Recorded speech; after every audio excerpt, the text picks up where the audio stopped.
Welcome to the reading of Turning 25 on my 52nd birthday. This is a story of my life right after my divorce as I grew into a new woman. Please comment any questions on the video below. I'll get back to them as soon as I can. And thank you so much. Please like and subscribe also. Thanks. And now it's time for chapter 34 and 35. As soon as Veronica started feeling good about herself again, something always seemed to bring her down. It was so hard on her mentally. As soon as she felt like she was taking a step forward, something would push her back down. She just couldn't figure out why. She could not get over the damn hump.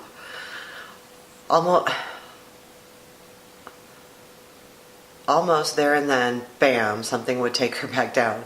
She felt like she was sabotaging herself. After all, she truly believes that we all take responsibility for our own destiny. This evening, she had in Orlando appeared and felt to be true break-free time for her. She felt attractive, she felt confident, intelligent, and even tough. When she got back home, it just wasn't there. She loved looking great, and with that feeling great, but at the same time she would question the men just like the way she looked. She was starting to have an excuse for everything. Why was it so important for her to find a man? She didn't want a relationship. She did want sex. But she didn't want to fall for someone or have someone fall for her. She was longing by this time for someone to touch her and hold her and really feel her. Rick was in contact with her again and was the way with what was the way with them. When he needed her for whatever reason, I gotta start over.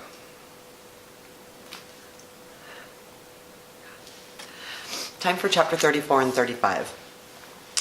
As soon as Veronica started feeling good about herself again, something always would seem to bring her down. It was hard on her mentally.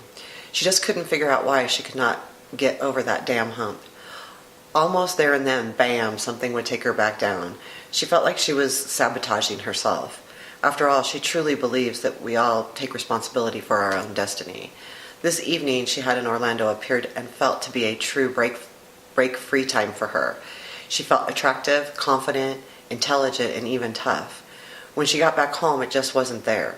She loved looking great, and with that feeling great, but at the same time, she would question now whether men just liked the way she looked. She was starting to have an excuse for everything. Why was it so important for her to have a man? She didn't want a relationship. She did want sex. But she didn't want someone to fall for her, and she didn't want to fall for someone. She was longing by this time for someone to touch her and hold her and really feel her. Rick was in contact with her again. This was the way with them. When he needed her, for whatever reason that was, he would contact her. If he didn't want anything to do with her, he would step away. He sometimes made her feel uncomfortable about her being. She had received some of the lingerie in the mail that she had purchased for her photos, so she tried on some and took some pictures of herself. She received 5 different outfits. She would send pictures little by little to Rick. She sent a couple of pictures, and he did not text her back to message her back at all. She didn't want to be taking pictures and sending them to him and not get any feedback. The whole idea of sending them to him was so he could let her know what he thought looked good on her. But as like most of the time, he played her. He had to keep her at arm's length. Only let her close when it worked for him. Finally, she heard back. It was only a couple days, but it was very frustrating that he needed to let it go that long. It felt like a month. He had told her which ones he wanted to see her in the next time they were together. That made her feel super excited because that way she knew she would get to have sex with him again. In the meantime, Veronica was still not happy with her job. She was very bored, unfulfilled. Her family life was not good either. Her son was in California, and things were fine with her daughter, but her extended family could really get on her nerves. Her daughter and her were still visiting the psychic friends. They had just gone and got a reading, and she was told that she was going to have 2 trips coming up, one to California and one to Vegas. It was amazing that she saw the Vegas trip, especially since she had never been and never even said she was going. She also told Veronica that her and Rick would meet up sometime before the Vegas trip. and she said she would also meet a man in Vegas. This made her smile, but even though this lady was on top of her game, Veronica was always careful in believing everything, so instead she would let anxiety get the better of her. Veronica had to take a trip to Southern California for a customer. She was excited about the trip. She always enjoyed Southern California to visit, but not to live. The weather was great, and she would be there for about 3 days. It was going to be a nice change of pace. The flight was uneventful, which was always a good thing. Her plane landed at 10, so she would rent a car, grab some lunch, and then drive to the clients. On this trip, she wouldn't have planned training classes. She wouldn't have planned training classes. She would work with the system administrator and review security and report writing. She was staying in a hotel not too far from the office, which was always nice. The day was good. The people she was working with were always fun and nice. They were also intelligent, which always made for the training projects more fun. At the end of the day, she left and went to the hotel. She unpacked and went downstairs to grab a drink and some food. She sat at the bar. That way, if she felt like conversing, she could do that with the bartenders. And if she didn't want to converse, she didn't have to. She brought her laptop down with her so she could work on her book. She normally only worked on her book when she was on the plane, but she was behind and wanted to do some catching up. A few people came down and sat at the bar also. There was many topics of conversation. Veronica did not participate, but she enjoyed listening to others. It was always fun to hear what people would talk about, especially after they had a few drinks. People were overall interesting, and Veronica always tried to learn as much as she could, no matter where she was. She enjoyed all the different kinds of people. The only time she didn't want to listen is when there was serious politics being discussed. Those conversations could get her into discussions she was better off not getting into. She had some strong opinions about listening to men talk about women. Veronica, being intelligent but also not being so confident when it came to men, would actually cause her to take hard stances when men would take hard stances when men would talk about their relationships. She enjoyed a spinach salad and a couple glasses of wine before going back up to her room. She put her headphones on and danced a little before going to sleep. Sometimes she had a crazy amount of energy, so she would need to do something physical to tire her out.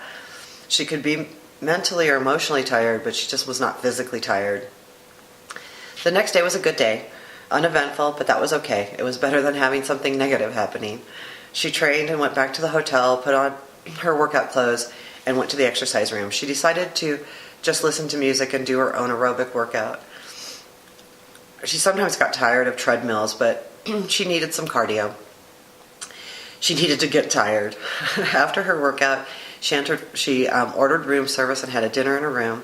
She received a text from Rick. He let her know that he would be in Denver again for the most of the following week. He was staying at his friend's again and would actually still commute to work. That wasn't going to be fun. But it sounded like they would maybe get to see each other. He did make a comment about what he wanted her to wear the next time they saw each other, so she got excited. She knew not to get too excited. She didn't want to be disappointed. If they got together, it would be awesome, and if they didn't, it would be okay too. She did hope, at least for dinner. She enjoyed their company. The next day was her last day in Southern California. She finished her training around 3 and headed to the airport. She always enjoyed going home. It was nice to get away, but even nicer to go home. She wouldn't get into Denver until rather late, so she took a couple hours in the morning off so she could get at least unpack and a little rest. She was not the type of person that would sleep on the plane. Rick was going to be in town the following week, so she wanted to make sure to get the house cleaned up and sheets changed. She liked to have a clean house when she had guests. She certainly wanted it to look nice and be comfortable for Rick. Actually, it was kind of fun. I was doing my very first boudoir shoot, and it was coming up, and so I was, buying some lingerie and having it delivered, and it really was fun trying all of those things on, and taking pictures. I guess that's what got me in the habit of taking pictures, but it was fun. I will say, it was a little frustrating because he actually asked me to send pictures to him of the lingerie as I bought them. And when I did and he didn't respond, it was just a little bit frustrating. And it took him a couple days and he responded to all of them. But it was just like, okay, I just didn't know what he was thinking. And therein lies the communication again. if he would have communicated a little better, if we would have communicated a little better, then I would have probably not had those anxiety attacks. So, but this was a kind of a fun time. That trip was a good trip. Always is. So not much in that chapter, and we'll go on to the next. Thanks.